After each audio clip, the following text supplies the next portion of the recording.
Here is the 2024 Hyundai Santa Fe Limited in Serenity White Pearl over black leather. This is a full refresh.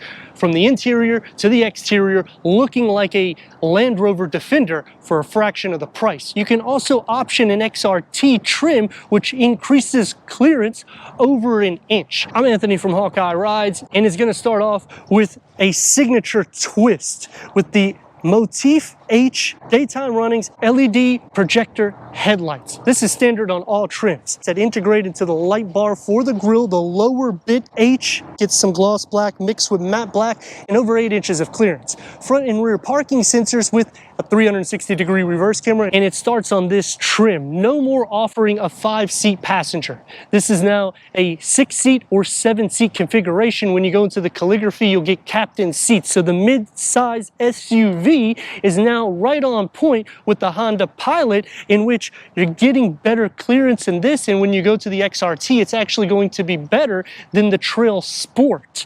Underneath the hood is going to house the 2.5-liter 4-cylinder turbocharge, producing 277 horsepower and 311 pound-feet of torque, paired to an 8-speed wet dual-clutch automatic transmission, achieving 20 mpgs for the city, 29 mpgs for the highway because this is front-wheel drive.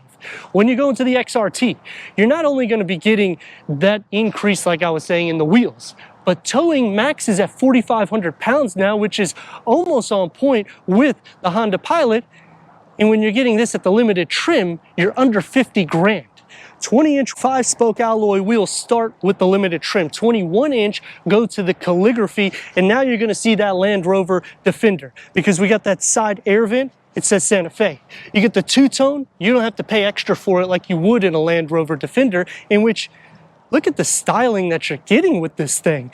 The fenders flare out. You get the matte black. The lower skirt flares out with the satin aluminum. Gloss black for the roof rails that's raised, so you don't have to worry about getting the crossbars. You could actually use tie-downs. The signature touches continue into the rear. H LED tail lights, flat Santa Fe badging, and the Hyundai badge in the satin aluminum. And paying attention to detail, Hyundai has really thought it through, because underneath that lower roof spoiler, where's the windshield wiper? It's actually tucked underneath there. And they keep it sporty with the single exhaust outlet, and you'll have that 80s vibe like the Ioniq 5, and they're putting it in a raised SUV that's gas powered. The hybrid will be coming out later this year. It has increased nearly 2 inches in length, and a lot of that is going to help with that third row and the cargo. Power liftgate is standard, going into 25.6 cubic feet. It's going to open up the whole back panel, which will make an easy load, especially because they have it kind of like this, so you could just slide everything in. You don't have to worry about scratching the bumper. 12-volt charger. You have some bag holders, and you can move those seats, which we'll get to in a second. Underneath, you can store the privacy cover. So for the third row, just slide them down. This is going to increase cargo to 40.5 cubic feet. Now, for the second row, just push the buttons. They'll fold down flat, which gives us an increase of around 5 cubic feet more than the prior gen.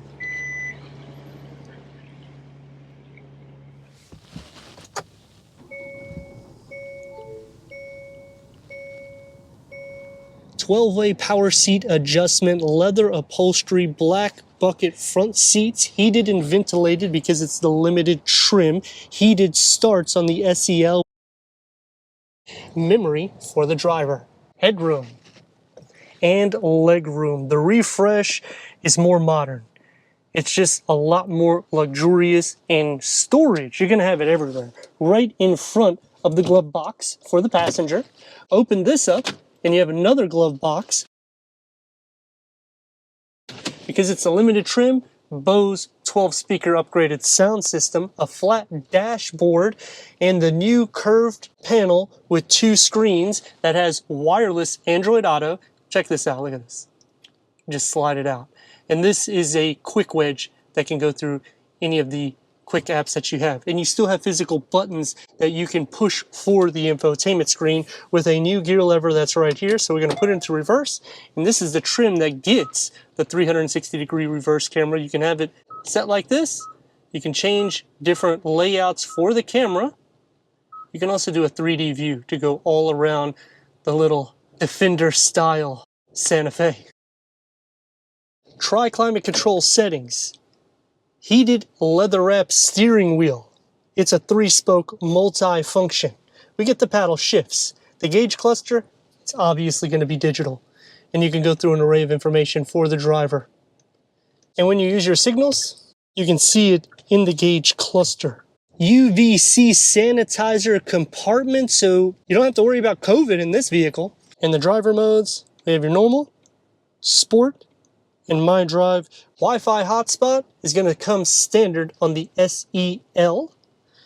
Wireless charger comes standard on the SEL, and you can have 2 of them when you go calligraphy. And here's the key fob.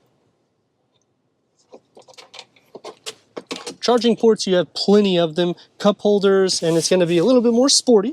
Opens up this way, and you have a storage bin that can be picked up.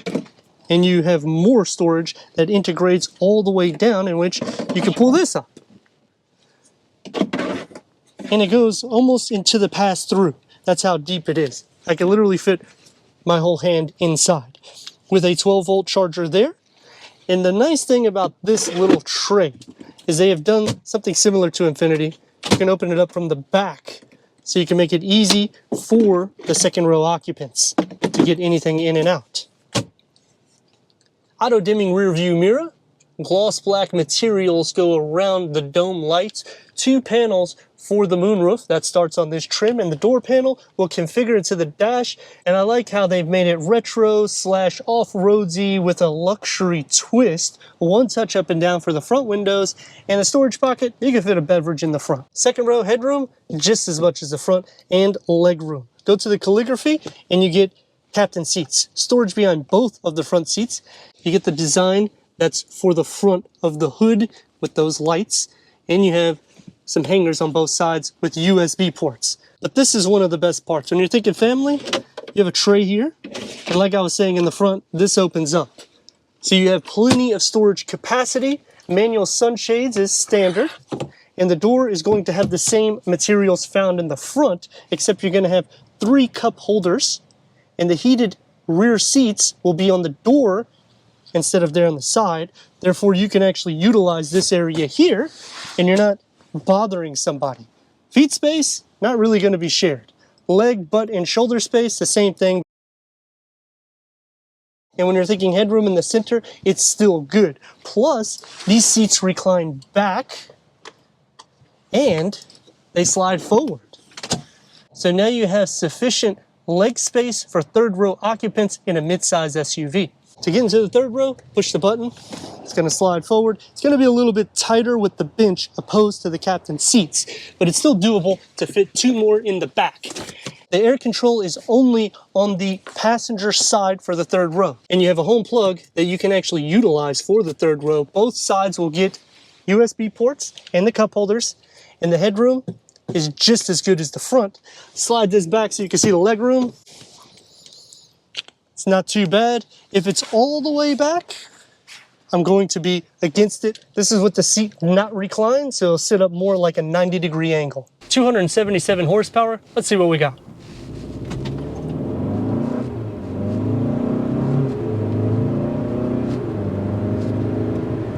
It's still a refined drive. It's smooth, and this is with 20-inch wheels. So even if I went up to the calligraphy, I think you'll be fine with it. Visibility is good. You have over 8 inches of clearance. The adaptive cruise control on this is one of the best in the business. This is just as good as Mercedes. It goes so long that I couldn't even record it for a Reels. It actually extended more so. That's going to take me to some pros and cons, and starting off with the pros. Standard third row, which everybody likes. Go to the calligraphy and you get the captain seats, which makes it a little bit more pleasurable for the second row. But even as it sits, plenty of room for leg and headroom in each row and charging ports. Plus, the front, when you go calligraphy, you get a his and her or a dual wireless charging pad. No vehicle has done that yet. Now they are also going kind of like the Infiniti QX60, because the center opens up for the front and the back, which gives even more storage for both the first and second row. They've increased the storage in the back seats, and went a little bit more so into the third row area, and also increased cargo by around 5 cubic feet, and getting increase in towing to 4,500 pounds when you go the XRT. Now on the cons, they are changing the trims in order for you to go up to a different level instead of giving packages. So you can't get every single feature that is on certain trims on lower trims. So it's starting to be like Honda, and Toyota is also starting to emphasize this as well.